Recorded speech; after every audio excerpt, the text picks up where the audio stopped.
इसका नाम दिया गया है विराट हिंदू सम्मेलन। सम्मेलन का मतलब आप समझते हैं?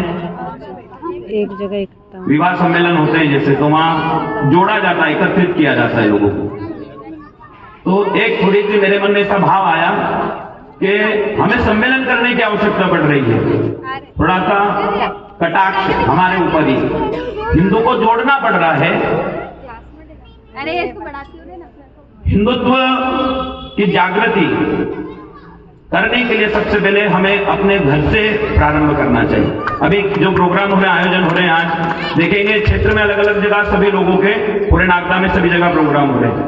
तो आज हमारी गवर्नमेंट कॉलोनी, अशोक कॉलोनी, इधर नीचे की बस्ती, इधर क्षेत्रवासी, सबको जोड़ने के लिए ये सम्मेलन किया गया है। तो थोड़ा सा मैं कहना चाहूंगा, बहुत अच्छी बात है, लेकिन आज यहां से एक शिक्षा हम लेकर के जाएंगे कि अब सम्मेलन कराने की जरूरत नहीं पड़ेगी। सारे हिंदू हर समय, हर स्थिति परिस्थिति में एक जगह उपस्थित होने का प्रयास करेंगे। क्योंकि आज जैसे मैं यहाँ खड़ा होकर के चेहरे देख रहा हूं तो ऐसा लग रहा है कि सब अपने परिवार के लोग यहाँ बैठे हुए, कोई अलग नहीं है, कोई भिन्न नहीं है। 4 वर्ण अगर वेद में बताए गए हैं, थोड़ी सामाजिक भांतियां या भिन्नता, लोगों के भाव ऐसे होते हैं, लेकिन शास्त्र ने ऐसा कहा है। शास्त्र कहता है ब्राह्मणोच मुखमासित बाहु राजन्याकृतः उरुत वैश्य शूद्रो अजायतः। लेकिन यह शास्त्र कहता है ब्राह्मणों से मुखमासित, मतलब भगवान स्वयं कहना चाहते हैं कि मेरे इस विराट स्वरूप में ब्राह्मण को स्थान दिया गया उपस्थान मुख का, और क्षत्रिय हस्तभुजा है, वैश्य उदर है और शूद्र चरण है।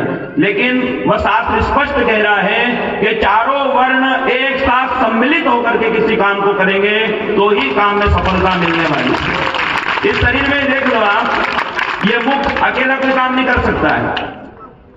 अगर हम कहीं बैठे हैं, खड़े हैं, एक मक्खी भी आकर के पास में बैठ जाती है तो हाथ की आवश्यकता पड़ती है, भुजा की आवश्यकता करने के लिए उदर की भी आवश्यकता पड़ती है, और ये चरण लेकर के हमें एक स्थान से दूसरे स्थान पर जाते हैं तो इसकी भी आवश्यकता पड़ती है।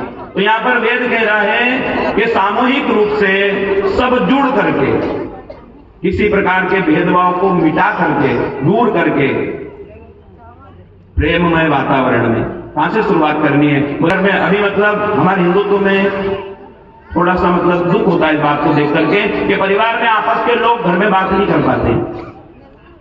कई लोग होते हैं, आते हैं, उनका जो रूम है उसमें गए, सुबह उठे, नाश्ता किया, भोजन, शास्त्र के साथ भोजन और भजन कम से कम घर में एक साथ हो जाना चाहिए। वहां छोटी सी बात हो जाए, कोई चर्चा हो जाए और अपने आप आपस में प्रेम जागृत होने लगेगा। लेकिन हो क्या रहा है, कोई किसी से बात करना पसंद नहीं करता। अगर घर में आप नहीं करोगे तो बाहर पड़ोसी से कब करोगे। लोग कहते थे सबसे बड़ा दुश्मन मेरे पास में ही, मेरे पड़ोसी।